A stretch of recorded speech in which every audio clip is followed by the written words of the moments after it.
everyone. Welcome back to Tennis Picks and Bets. I'm your host, John, here on the Mayo Media Network. You can find me on Twitter at JRTweetsTennis or the podcast I run on tennis betting near daily at Tidbits Tennis. Not a great day for Angie Kerber. Had her chances in the first set, has to be said. In 4 of the 5 Barty service games, she had a 15-30 lead or better. She saw break points a few times, just couldn't really get over the hump and find the break that she gave up early to level the set. Ends up losing at 6-3. In the second set, she got out to a 5-2 lead. Looks like we were on the verge of putting a plus 190 to plus 200 underdog into a third set, which is, that's more than we can ask for at this point. A nice close match. We didn't get it, though. She blows the 5-2 lead, loses in the tiebreak. So tough loss there. The lean, I didn't play it myself. It doesn't go on my spreadsheet or my tracking. But if you did end up taking the Pliskova-Sabalenka first set over, then I guess that kind of makes up for it in a way. They go 12 games and in a very serve-oriented match as expected. Now, that final between Barty and Pliskova will go on Saturday. We will have that video for you tomorrow, a full preview, and to see what kind of bets we like the most, whether it's a side total or perhaps one of those prop derivative market bets. Today, we focus on the men's semis. And before we get into those, gotta be sure to hit that like button below and smash the subscribe button for the Mayo Media Network YouTube channel. And if you like to listen and consume this content in audio form, be sure to rate, review, and subscribe to Daily Fantasy Sports Picks and Bets, The Mix, and whichever podcast app you happen to use. Let's start with the match that I have a bet on. We'll save the more entertaining popcorn match, as we say, for a second. But we'll start with Matteo Berrettini and Hubert Hurkacz. And the first off, the bet is Hubert Hurkacz plus 3.5 games against Matteo Berrettini at odds of plus 106. Anything above even here I really like because honestly, again, just like we did with Fed, if we're going to look at over 3 games on the spread, I'm probably going to take them in a match where I'm backing an underdog who's got such a great serve and who's only been broken a handful of times in this tournament. Daniil Medvedev got him and Roger Federer got him, I believe, just the one time. Other than that, he's been great. And Matteo Berrettini at his size, let's face it, not the best returner. And if you pick on his backhand, very exploitable to get some quick, cheap, free points on serve.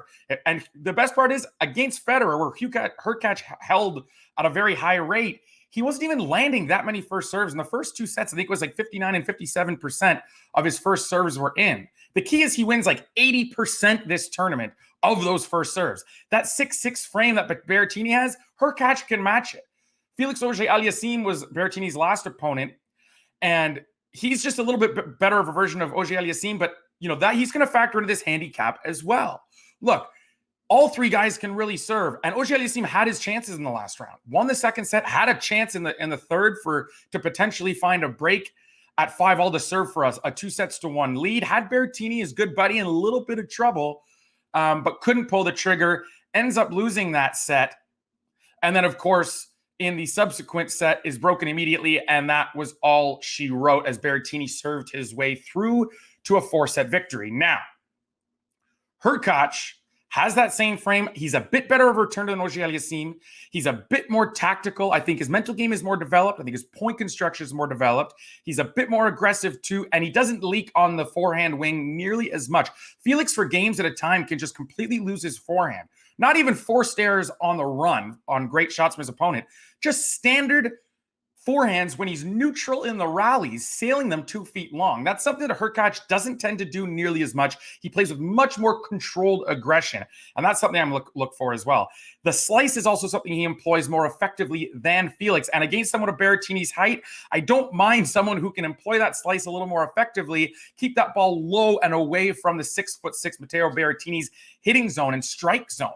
So that's something I also like about Hubert that Felix didn't really bring to the table. This should really go 4 or 5 sets. And if I'm being honest with you, I think Hubert Hurkacz has a great chance to pull off this upset.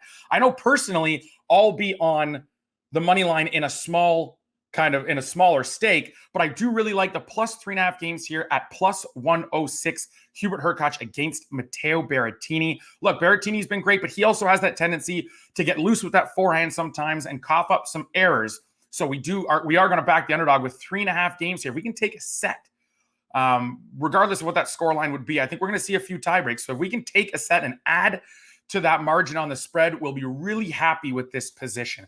I'm going to talk about the other match. There's not really a lot to bet on here. With Novak Djokovic matches, you just get such heavily skewed odds, and the odds are implying Denis Shapovalov to win this 12 to 13% of the time. I don't know if he beats Novak on grass in best 3 to 5 set tennis even that much. And of course, we're not betting Novak Djokovic at those crazy odds either. So not a lot to love in terms of betting on this match, but it is a great match to break down. It's going to be very, very enjoyable to watch. Denis has a very flashy style. Of course, the crowds will be there for Novak or against him. A lot of big court crowds love to cheer against Novak Djokovic. But in this spot, I think we see some very entertaining tennis. Denis Shapovalov has kept him close in the past. Keep that in mind. But this is a new Novak Djokovic. This is an on-grass Novak Djokovic. They've only played once on grass. It was actually an exhibition, so I tend to throw that out the window where the big guns, instead of playing a tournament the week before to warm up and get accustomed to the grass, they play these little exhibitions that allow them to play 2 matches, lower their risk of injury, not have to play at their top level, but still get used to the footing and the comfort back on the grass for the first time on the season. So I don't put a whole lot of weight into that. And I look at Novak and I say, this guy's got an improved serve. He brought people into his team to help him improve that serve. And it shows. He's been so effective this year. And serving into that Denis Shapovalov one-handed backhand, that is a big weakness for Shapovalov. One, it's erratic in rallies in general. And 2, being one-handed, it's so much tougher to keep a steady, consistent return with that, especially when you're seeing a booming first serve coming at you. It's tough to keep that ball in the court.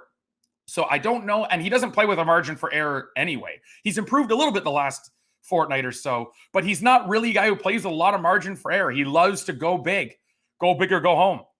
It's how when his game is working, it's how he's kept it close with Djokovic in the past. It's how he's beaten Rafa at the Rogers Cup when he really announced his presence on tour a few years back.